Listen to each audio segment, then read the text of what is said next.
ৰঙিয়া উচ্চতৰ মাধ্যমিক বিদ্যালয় খেলপথাৰত আয়োজিত বিশ্বকৰ্মাৰ 52 সংখ্যক জন্ম দিৱসত উপস্থিত সকলো ভোটাৰ ৰাইজ লগতে ৰঙিয়াবাসী আজি এই শুভক্ষণতে আমি যি অখণ্ড ভাৰত সমাৰোহ পাতিছোঁ এই সম্পৰ্কে যেতিয়াই আমি সিদ্ধান্ত লৈছিলোঁ এই সিদ্ধান্তৰ সময়ত আমাক বহু মানুহে ফোন কৰি আছিল কি আপোনালোকে অখণ্ড ভাৰত ৰেলী বিশেষকৈ বিজেপি কৰ্মীসকলে আমাক বেছি ফোন কৰি আছিল আপুনি অখণ্ড ভাৰত ৰেলী পাতিবলৈ গৈ আছে এই সম্পৰ্কে মোক সুধিছিল মই তেতিয়া কৈছোঁ হয় আমি অখণ্ড ভাৰত ৰেলী পাতিবলৈ গৈ আছোঁ যেন আমি এক অপৰাধহে কৰিবলৈ গৈ আছোঁ তাৰপিছত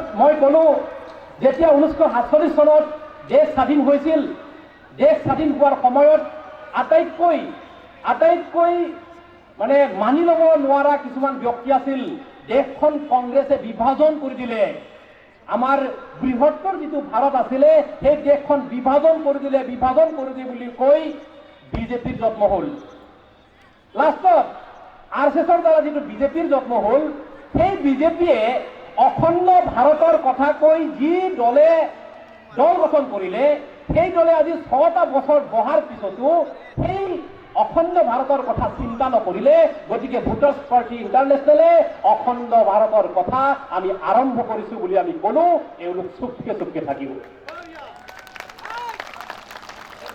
কাৰণ কংগ্ৰেছক বেয়া পোৱাৰ মূল কাৰণটোৱে আছিল যে বিভাজনকাৰী হয় কংগ্ৰেছ আৰু যিটো দলে বেয়া পাইছিল সেই দলে সত্তাত থকাৰ পিছতো আজি দেশক ইউনাইট কৰাৰ চিন্তা কৰিব নোৱাৰাটো আমাৰ দেশবাসীৰ কাৰণে এটা শুভ লক্ষণ নহয় বুলি ভাবিলোঁ দ্বিতীয় কথাটো হৈছে মই ৰাজনীতিৰ ব্যক্তি হিচাপে আপোনালোকক এটা কথা কৈছোঁ যে ভোটাৰ্ছ পাৰ্টি ইণ্টাৰনেশ্যনেলৰ তৰফৰ পৰা আসন্ন অসম বিধানসভাৰ সাধাৰণ নিৰ্বাচনলৈ সকলোকে স্বাগতম জনাইছোঁ আমি ভাবোঁ শান্তি আৰু সম্প্ৰীতিৰে আসন্ন অসম বিধানসভাৰ নিৰ্বাচনটো পাৰ হৈ যাওক আৰু যোগ্যজনে সত্তা চম্ভালক আৰু আমাৰ অসমত যিমানবিলাক ভাষা ভাষী কৃষ্টি সংস্কৃতি আছে সভ্যতা আছে জাতি জনগোষ্ঠী আছে সকলোৱে যাতে সমিল মিলে এক সুস্থ ৰাজনৈতিক মঞ্চ আমি পাব পাৰোঁ তাৰ কাৰণে আমি কামনা কৰিছোঁ আৰু ভোটাৰ্ছ পাৰ্টি সদায়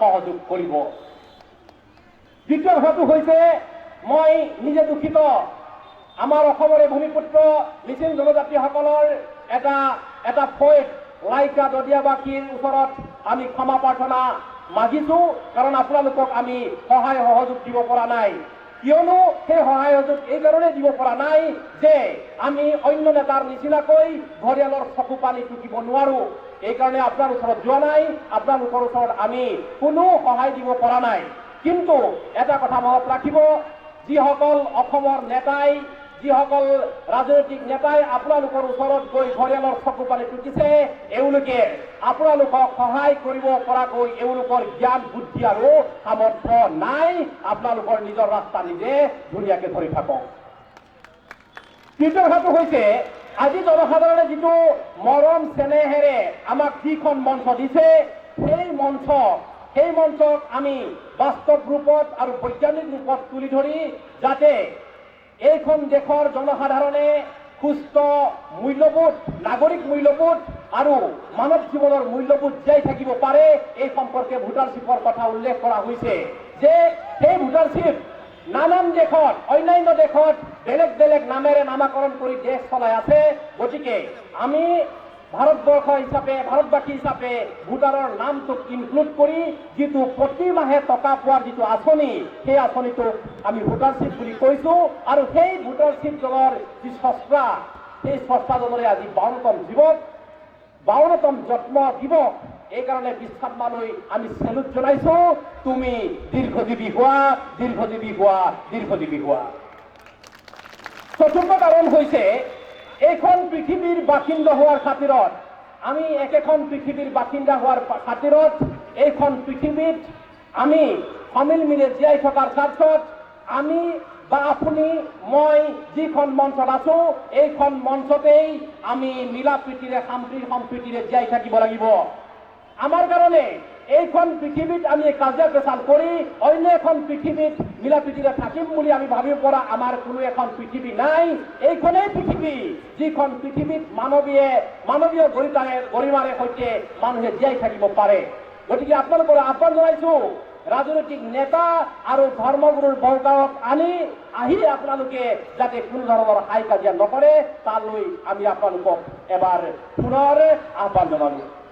৫ নম্বৰ কাৰণটো হৈছে যে পৃথিৱীত মানুহৰ দুখৰ স্থান নাই। এইখন পৃথিৱীত মানুহৰ কোনো দুখৰ স্থান নাই। প্ৰকৃতিয়ে আমাক সৰ্বস্ব দিছে। মানুহ সৃষ্টিৰ আগতেও প্ৰকৃতিয়ে আমাক ইয়াত জীয়াই থাকিব পৰাকে প্ৰয়োজনীয় ব্যৱস্থা এওঁলোকে দিছে। ইয়াত খাদ্য, অন্ন, বস্ত্ৰ, বাসস্থানৰ পৰা আদি কৰি অন্যান্য নানান যিমানখিনি প্ৰয়োজনীয় বস্তু প্ৰকৃতিয়ে দিছে, কিন্তু সেই প্ৰাকৃতিক ব্যৱস্থাৰ ওপৰত আমাৰ ন্যূনতম সামাজিক আৰু ৰাজনৈতিক জ্ঞান নথকাটো আমাৰ কাৰণে দুখৰ বিষয়। কিয়নো পৰিৱেশ আৰু প্ৰকৃতিয়ে যেনেদৰে মানুহৰ মাজত বেমাৰ সৃষ্টি কৰে, আমাৰ গৰমৰ দিনত বেমাৰ সৃষ্টি হয়, ঠাণ্ডাৰ দিনত বেমাৰ সৃষ্টি হয়, ঠিক তেনেদৰে পৰিৱেশ আৰু পৰিস্থিতিয়ে আমাক সামাজিক আৰু ৰাজনৈতিক বেমাৰ সৃষ্টি কৰাইছে। গতিকে আমি ভাবো ভোটাৰ্ছ পাৰ্টি ইণ্টাৰনেশ্যনেলে আমি social treatment and political treatment, আমি সামাজিক আৰু ৰাজনৈতিক আমি চিকিৎসা কৰিব বিচাৰো। মাত্ৰ ইয়াত ৰাজনৈতিক মঞ্চ তৈয়াৰ কৰি মানুহক বিশৃংখল ঘটাব নোৱাৰো আৰু নিবিচাৰো। গতিকে আমি সকলো দলক আহ্বান জনাইছো, আপোনালোকৰ বুদ্ধিমত্তা দিনক দিনে সৰু হৈ আহি আছে। সেই বুদ্ধিমত্তা বৃদ্ধি কৰি যাতে আমি সমাজ আৰু ৰাজনীতিৰ চিকিৎসা কৰিব পাৰো, তাৰ কাৰণে সকলো দললৈ মোৰ আহ্বান থাকিল। এটা কথা, যোগ্য ভোগ্য বসুন্ধৰা, এটা অষ্টবাক্য আছে আপোনালোক জানে, যোগ্য ভোগ্য বসুন্ধৰা। এই পৃথিৱীত যদি আপুনি মই ভোগ কৰিব লাগে তেনেহলে আপুনি মই যোগ্য হ'ব লাগিব। আমি সেই যোগ্যতা অৰ্পণ কৰিবৰ কাৰণে আমাক জ্ঞান লাগিব।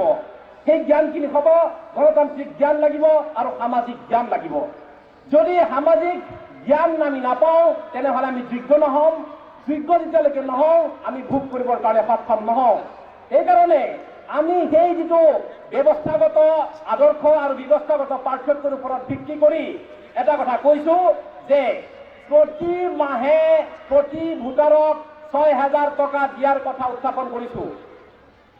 যেতিয়াই সেই কথা আমি উত্থাপন কৰিছিলো আজিৰ পৰা বহু বছৰ আগত, প্ৰতি ভোটাৰে প্ৰতি মাহে ৬,০০০ টকাকৈ পাব লাগে।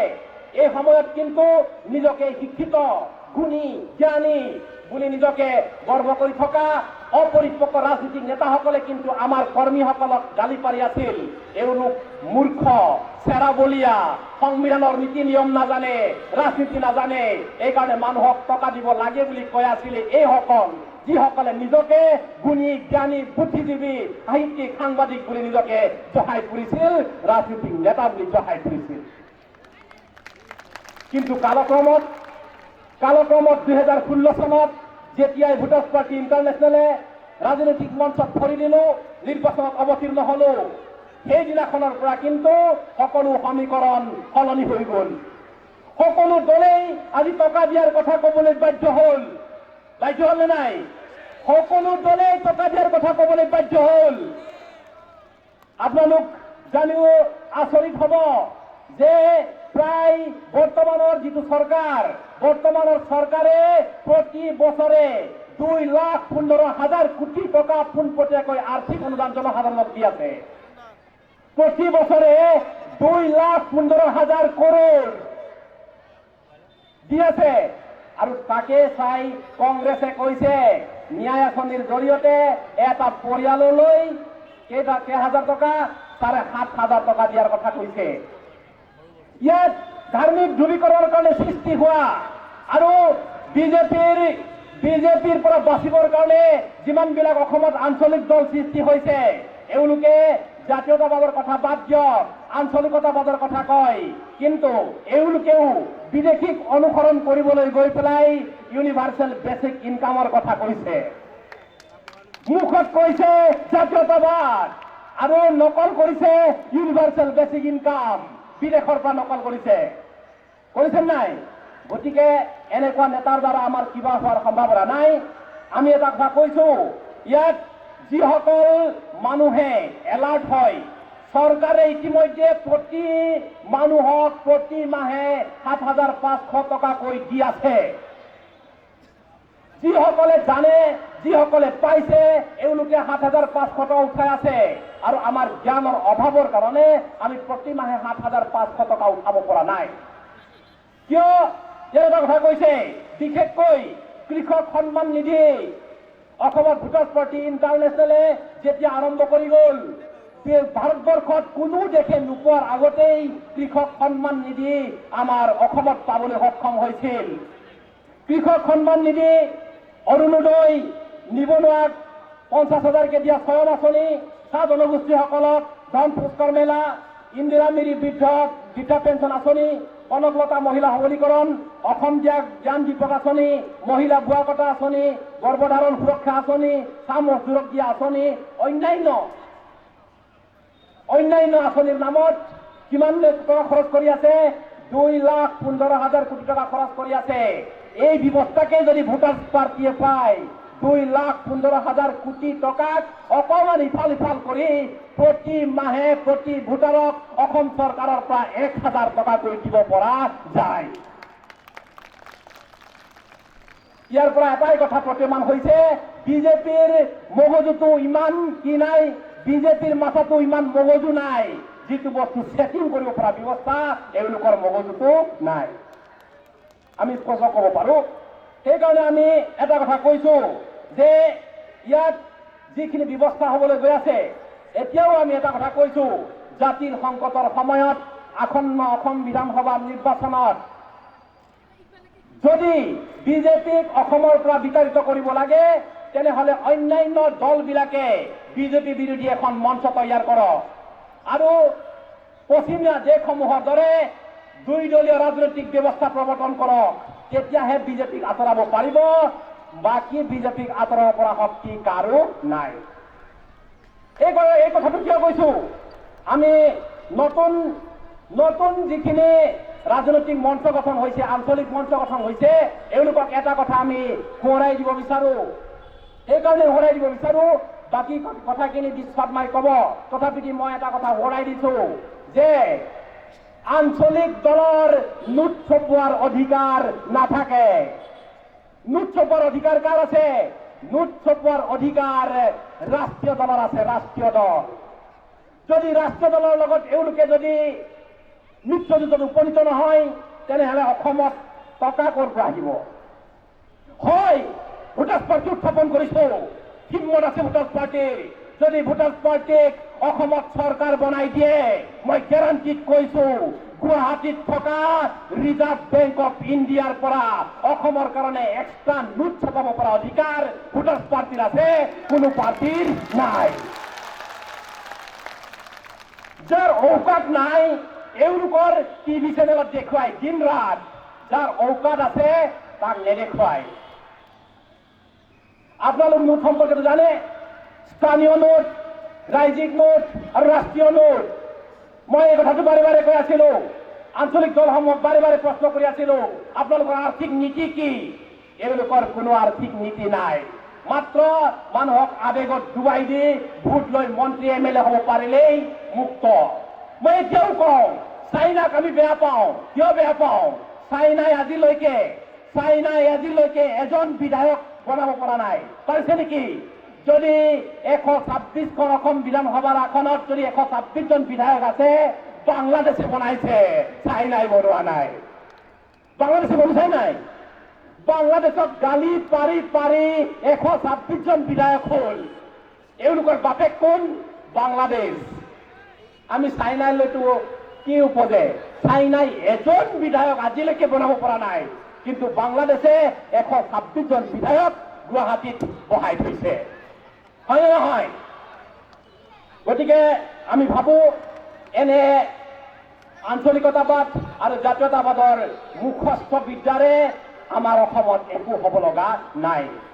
আৰু আপোনালোকক এটা কথা কৈছো ভোটাৰ্ছ পাৰ্টি ইণ্টাৰনেশ্যনেলে 2021 চনৰ আসন্ন বিধানসভাত প্ৰতি সমষ্টিত প্ৰতিদ্বন্দ্বিতা কৰিব।